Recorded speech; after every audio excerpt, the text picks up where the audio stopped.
A hose in a desert factory pumps out some number of liters of chocolate syrup each minute. How many liters of chocolate syrup will the hose pump out in some number of minutes? So what I think we'll do first, and I don't know if we've done this before, but we're going to write in words how we will solve this problem. So Keaton,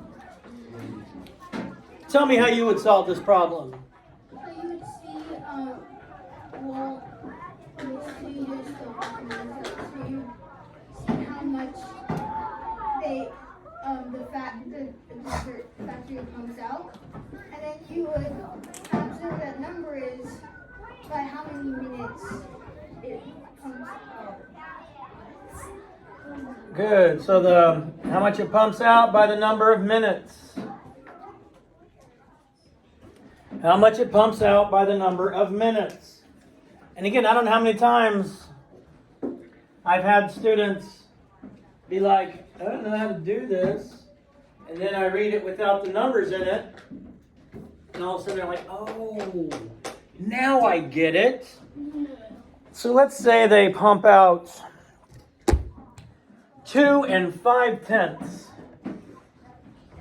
that 2 5/10 that I have written down? 2 500 liters of chocolate syrup each minute.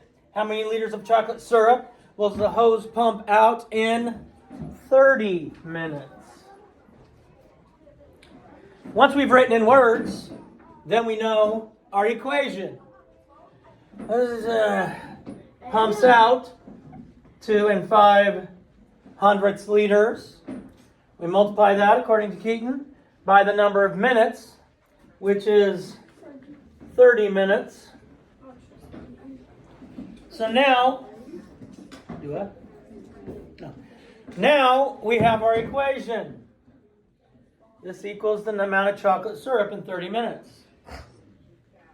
What should we do next, Courtney? You need to find the C. Okay, I need to find C, but before I do that, I'm going to estimate. I'm going to change 2 500. It's pretty close to 2. Then I don't have to change 30. So Anna, what would my estimate be? 60. So I'm looking at a number somewhere near 60 liters in 30 minutes. 60 liters in 30 minutes. Now, when I multiply and I have decimals in the numbers, in either of the factors or both of the factors, I just ignore them. And I'm going to ignore them until I get to my answer. And I'll put them in the product at that point in time. Since I have a 0, a trailing 0 in the ones place there, I'm just going to move that down because 0 times everything is 0. 3 times 5 is? 15. 3 times 0? Plus 1? 1. 3 times 2? 6. I go back. There are 2 numbers behind the decimal point in the problem, which means there are 2 numbers behind it in the answer. Pretty close to my estimate.